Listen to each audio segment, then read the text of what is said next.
നമ്മളെല്ലാവരും വളരെ ആവേശത്തോടെ കാത്തിരുന്ന ഒരു മൂവിയായിരുന്നു എമ്പുരാൻ എന്ന് പറയുന്ന മൂവി. അതായത് പൃഥ്വിരാജിൻ്റെയും മോഹൻലാലിൻ്റെയും കൂട്ടുകെട്ടിൽ വന്നിട്ടുള്ള എമ്പുരാന് അത്രയധികം ഹൈപ്പും അല്ലെങ്കിൽ അത്രയധികം പ്രതീക്ഷയോടെ കാത്തിരുന്ന ഒരു മൂവി. അത് ഇറങ്ങിക്കഴിഞ്ഞപ്പോൾ അതിൻ്റെ ചൂട് പറ്റിയിട്ട് ഒരുപാട് പ്രശ്നങ്ങളും വിവാദങ്ങളും എല്ലാം തന്നെ സംഭവിച്ചിട്ടുണ്ടായിരുന്നു. ഇപ്പോഴും അതിൻ്റെ വിവാദം കെട്ടടങ്ങിയിട്ടില്ല എന്ന് നമുക്ക് പറയാം. അതിൽ ചില സീൻസ് റീസെൻസറിങ് കഴിഞ്ഞതിന് ശേഷവും അല്ലെങ്കിൽ റീസെൻസറിങ് ചെയ്യുമെന്ന് പറഞ്ഞതിന് ശേഷവും ഇപ്പോഴും അതായത് ഇപ്പോഴും ഈ വിവാദങ്ങൾ നടന്നുകൊണ്ടിരിക്കുന്ന ഒരു സാഹചര്യമാണ് നമ്മൾ കണ്ടുകൊണ്ടിരിക്കുന്നത്.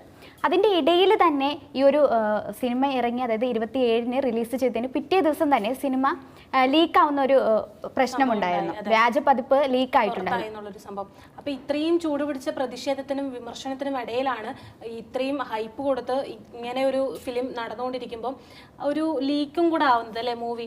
അതിന്റെ വാർത്ത ഇപ്പൊ വന്നിട്ടുണ്ട്. അതെ, അതായത് ഏറ്റവും പുതിയൊരു വാർത്ത കിട്ടുന്നത് കണ്ണൂർ പാപ്പിനിശ്ശേരിയിൽ നിന്ന് എമ്പുരാൻ സിനിമയുടെ വ്യാജ പതിപ്പ് പിടികൂടി എന്നതാണ്. കണ്ണൂർ പാപ്പിനിശ്ശേരിയിൽ നിന്ന് എമ്പുരാന്റെ വ്യാജ പതിപ്പ് പിടികൂടി എന്നാണ് പറഞ്ഞിരിക്കുന്നത്. തമ്പുരു കമ്മ്യൂണിക്കേഷൻസ് എന്നാണ് ആ ഒരു സ്ഥാപനത്തിൽ നിന്നാണ് ഈ ഒരു പതിപ്പ് പോലീസ് പിടികൂടിയത്. Kannur city police commissioner P Nithin ലഭിച്ച, അതായത് ആ കമ്മീഷണർക്ക് ലഭിച്ച ഒരു രഹസ്യ വിവരത്തിന്റെ അടിസ്ഥാനത്തിലാണ് അവിടെ പരിശോധന ഉണ്ടായത്. അവിടെ സ്ഥാപനത്തിൽ പെൻഡ്രൈവുമായിട്ട് ചെന്ന് കഴിഞ്ഞാൽ ആ സിനിമ അങ്ങോട്ടേക്ക് ആൾക്കാർക്ക് നൽകും എന്നുള്ള രീതിക്കാണ് അവർ ആൾക്കാരെ വിളിച്ചു കൂട്ടിയത്. അപ്പോൾ ഈ ഒരു രഹസ്യമൊഴി പോലീസിന് കൈമാറിയതിനു ശേഷമാണ് ഇങ്ങനൊരു സംഭവം പുറം ലോകം അറിഞ്ഞത്. അപ്പോൾ എന്തിനായാലും ഇത്രയും എഫേർട്ട് എടുത്ത് ഇങ്ങനൊരു മൂവി പുറത്തു വന്ന് ഇങ്ങനെ കാണിക്കുന്നത് വളരെ ഒരു പ്രശ്നം തന്നെയാണ് അല്ലേ? അതെ, കാരണം ആ ഒരു അത്ര എഫേർട്ട് എടുത്താണ് ഒരു മൂവി എന്ന് പറയുന്നത് പുറം ലോകം അറിയുന്നത്. അതിന് വേണ്ടിയിട്ട് ഒരുപാട് വർഷങ്ങൾ കഷ്ടപ്പെടുന്നുണ്ട്. അതിന് പിന്നിലുള്ള ഒരു എഫേർട്ട് നമ്മൾ ആരും കാണാതെ പോകരുത്. അതിന് ഒരു ഒരു ഒരു എത്ര പറയുക, ഒരു 2 മണിക്കൂർ നമ്മൾ തിയേറ്ററിൽ പോയി സിനിമ കണ്ടിട്ട് അത് അപ്പോൾ തന്നെ ക്യാമറയിൽ പകർത്തിയിട്ട് ബാക്കിയുള്ളവർക്ക് പണത്തിന് കൊടുക്കാന്ന് പറയുന്നത് ഒരിക്കലും ശരിയായിട്ടുള്ളൊരു കാര്യമല്ല. തീർച്ചയായിട്ടും. മറുവശത്ത് ഇത്രയും പ്രശ്നങ്ങൾ ഈ മൂവിയായിട്ട് ബന്ധപ്പെട്ട് നടന്നുകൊണ്ടിരിക്കുന്ന സിറ്റുവേഷൻ ആണ് ഇപ്പോൾ പോയിക്കൊണ്ടിരിക്കുന്നത്. റീസെൻസറിങ് നടക്കുകയാണ്. അത് കഴിഞ്ഞ് ഇപ്പോൾ ഒരുപാട് ഷോട്ടുകൾ മാറ്റി 3 മിനിറ്റോളം ദൈർഘ്യമുള്ള സീനുകൾ മാറ്റിയിട്ടാണ് ഇപ്പോൾ പുതിയൊരു വിഷ്വല് കൊണ്ടുവരുന്നത്. അപ്പോൾ ഇതിൻ്റെയൊക്കെ പ്രശ്നങ്ങൾ ഒരുപാട് BJP നേതാക്കളാണെങ്കിലും ഒരുപാട് ആൾക്കാർ ഇതിനെതിരെ വിമർശനങ്ങൾ ഉന്നയിക്കുന്ന സമയവും അത്തരത്തിൽ പൃഥ്വിരാജിനാണെങ്കിലും ഒരുപാട് വിമർശനങ്ങൾ അദ്ദേഹം കേട്ടുകൊണ്ടിരിക്കുന്ന ഒരു സമയമാണ്. മോഹൻലാൽ ആണെങ്കിലും അതുമായി ബന്ധപ്പെട്ട അഭിപ്രായങ്ങൾ പങ്കുവച്ചു. അപ്പോൾ ഇങ്ങനൊരു സിറ്റുവേഷനത്തിൻ്റെ ഇടയിൽ ഇങ്ങനെയും കൂടെ നടക്കാമെന്ന് പറയുമ്പോഴത്തേക്കും അല്ലെ, അത് എത്ര അവരെ സംബന്ധിച്ചോളം സിനിമയുടെ അണിയറ പ്രവർത്തകർക്കും അതുമായി ബന്ധപ്പെട്ട പല ആളുകൾക്കും അവരൊക്കെ എത്രത്തോളം എഫക്റ്റ് ചെയ്യുന്ന കാര്യമാണെന്ന് നമുക്ക് ചിന്തിക്കാൻ പറ്റുന്നതേ ഉള്ളൂ. അത് മാത്രമല്ല, ഈ സിനിമ റിലീസിംഗ് ഡേറ്റ് ഒക്കെ പ്രഖ്യാപിച്ച സമയത്ത് ബുക്ക് മൈ ഷോ വഴി പല റെക്കോർഡുകളും തകർത്തിട്ടുള്ള ഒരു മൂവിയാണ്. അതായത് ലിയോയെയും പുഷ്പ 2-നെയൊക്കെ തകർത്ത ഒരു മൂവിയാണ്. അപ്പോൾ ബഡ്ജറ്റ് പരമായിട്ട് നോക്കുകയാണെങ്കിൽ അത്രയും മാത്രം നല്ല രീതിയിൽ കളക്ഷൻ നേടാൻ സാധ്യതയുള്ളൊരു സിനിമ. ആ ഒരു സിനിമയ്ക്ക് ഇതുപോലെ വ്യാജപ്പതിപ്പ് ഇറക്കി മറ്റൊരു രീതിയിൽ പ്രചരിപ്പിക്കുമ്പോൾ അതിൻ്റെ ഒരു കളക്ഷനെ അത് ബാധിക്കും. നെഗറ്റീവായിട്ട് തന്നെ അത് ബാധിക്കുന്ന ഒരു കാര്യമാണ്. എങ്കിൽ പോലും അതിപ്പോൾ 200 കോടി അല്ലെങ്കിൽ അതിനേക്കാൾ കൂടുതൽ നമ്മൾ പ്രെഡിക്റ്റ് ചെയ്യാം നമുക്ക്. തീർച്ചയായിട്ടും. കാരണം ആ ഒരു രീതിയിലേക്കാണ് സിനിമയുടെ ഹൈപ്പും അതുപോലെ സിനിമയും മുന്നോട്ട് പോയിരിക്കുന്നത്. എല്ലാവരും ഇപ്പോഴും ഇതുമായിട്ട് റീസെൻസറിങ് വഴിയാണെങ്കിലും എല്ലാവരും ഇപ്പോഴും അത് നോക്കിക്കാണുന്നത് ആരാധകർക്ക് അത് ആവശ്യമില്ല. ആ ഒരു റീസെൻസറിങ് ആണെങ്കിലും അങ്ങനെയുള്ള കട്ട് ചെയ്യണം എന്നുള്ള ഒരു സംഭവം ആൾക്കാർക്ക് അത് ആവശ്യമില്ല.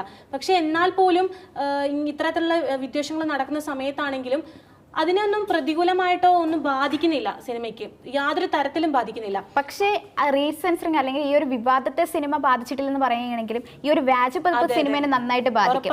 കാരണം അതിന്റെ കളക്ഷൻ അത് നല്ല രീതിയിൽ തന്നെ ബാധിക്കും. ഇപ്പോൾ തിയേറ്ററിൽ പോയി കാണാത്തവർക്ക് സിനിമ ഇപ്പോൾ ആ ഒരു ക്ലാരിറ്റിയോടോ അല്ലെങ്കിൽ ആ ഒരു രീതിയിൽ തന്നെ ഫോണിൽ നമുക്ക് കാണാമെന്ന് പറയുന്നത് ശരിക്കും വളരെ പരിതാപകരമായിട്ടുള്ള കാര്യമാണ്. അല്ലെങ്കിൽ അത് സിനിമ പ്രേമികളെ അല്ലെങ്കിൽ ആ ഒരു സിനിമ നിർമ്മിച്ചിട്ടുള്ള ആൾക്കാരെ, അതിൽ ആക്ട് ചെയ്തിട്ടുള്ള ആൾക്കാരെ എല്ലാവരും തന്നെ വളരെയധികം സങ്കടത്തിലാക്കുന്ന ഒരു കാര്യമാണ്. കാരണം അവരുടെ എഫേർട്ട് ഒന്നും അല്ലാത്തൊരവസ്ഥയായി മാറുകയാണ്. ഇത്തരത്തിലൊരു ഫോണിലിരുന്ന് നമ്മൾ കാണുകയാണെങ്കിൽ തിയേറ്ററിൽ പോയി കാണേണ്ടത് തിയേറ്ററിൽ പോയി തന്നെ കാണേണ്ട കാര്യമാണ്. അല്ലെങ്കിൽ OTT റിലീസ് ചെയ്യുമ്പോൾ അങ്ങനെ കാണുക.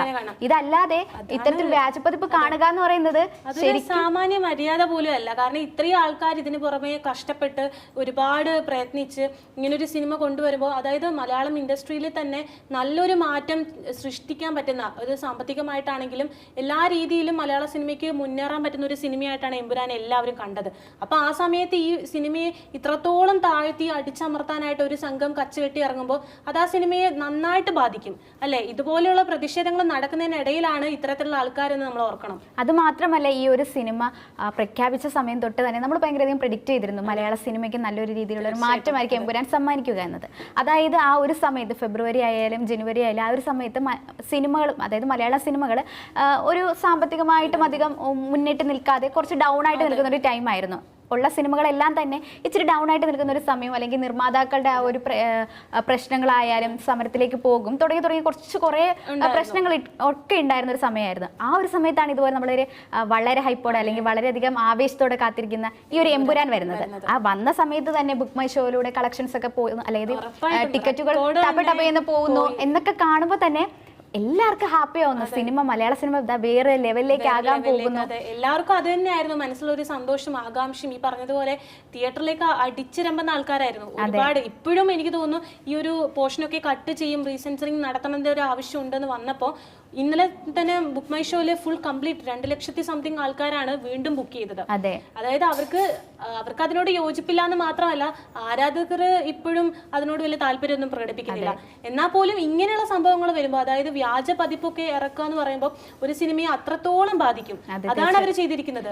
ഇപ്പൊ നമ്മൾ നോക്കുകയാണെങ്കിൽ ഇതുപോലെ ഒരു നല്ല രീതിയിൽ വന്നൊരു മൂവിയായിരുന്നു പ്രേമം എന്ന് പറയുന്ന മൂവി. പക്ഷെ അതിന് അത്രയും കളക്ഷൻ നേടാൻ സാധിച്ചില്ല തിയേറ്ററിൽ. അതിന്റെ പ്രധാനപ്പെട്ട കാരണം സിനിമ റിലീസ് ചെയ്തതിന് പിറ്റേ ദിവസം തന്നെ ഇതുപോലെ ഒരു മൊബൈൽ ഫോണിലേക്ക് അതിന്റെ വ്യാജപതിപ്പ് എത്തുകയായിരുന്നു. വ്യാജപതിപ്പ് എത്തിയപ്പോൾ എന്താ, എല്ലാവരും അതുപോലെ ഫോണിലിരുന്ന് കാണുകയാണ്, ആർക്കും തിയേറ്ററിൽ വരേണ്ട കാര്യമില്ല.